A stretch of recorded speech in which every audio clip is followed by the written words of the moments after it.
Greetings, my name is Todd Dubose, and I'm with the Chicago School in the United States, and my talk today is on attending to what cannot be counted, from scientific researcher to phenomenological poet.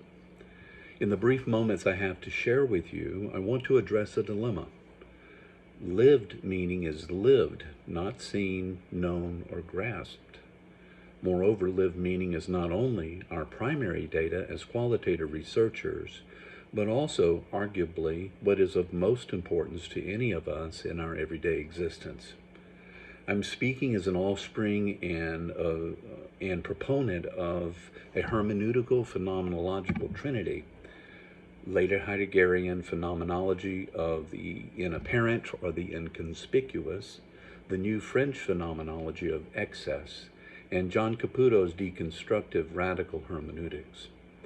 All are reminding us that lived meaning occurs in clearings that allow the significance of life, existence, being to show itself as it is in its own way, in particular hermeneutical circumstances and contexts, and without reduction. That is to say, such showings or sayings cannot be measured, grasped, objectified, or reified without losing what they are. The moment we look at them, they vanish. We cannot find the sayings of being in any compiled or conclusive findings. But where does that leave us as researchers? One Heideggerian reconsideration is that evidence is aletheia, or the unfolding of truth as it's disclosed in ongoing processes during events, not at the conclusive summation of a procedural calculation or a tight and neat general structure. We can only catch glimpses of it in blinks of an eye and only out of our peripheral vision. Direct knowing, seeing, having thingifies it, and thus loses it as it, aletheia, can never be an it. D.H. Lawrence wrote, "To know a thing is to kill it." Maurice Blanchot quipped in like kind, "The word kills the thing." If this is the case, shall we close up shop as researchers? No, because we are always and already concerned in the world. We cannot not research. But we need to reconsider how we research. We must MYS understand.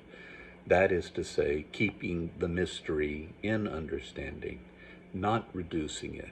We must, to use Heidegger's phrase, look away so as to look at. Language should not reduce and reify with classification and categorization, but give birth to the unfolding of sayings as ways of being in the world. Sayings are heeded through poetic thinking and languaging. Instead of counting meanings, resting with ambiguous constructs, or finding ourselves seduced into compliance with algorithmic procedural thinking in order to feel legitimized, we create clearings for experiences as non-dually and without why. We reside in middle voice as interludes between and within events. Rather than pine for the natural scientist to accept us as scientists too, we proactively show how the inapparent, excessive, intangible, and incessantly reinterpretable being is only accessed by the phenomenological hermeneut. Our world is crumbling into nihilistic rubble because we've forgotten how to heed lived meaning, and we continue to forget what being is. Trying to understand lived meaning with natural science methodologies is like trying to cook spaghetti with a vacuum cleaner. Who could be more important to such a hurting world than the guardians of the intangibles and of lived meaning? Thank you.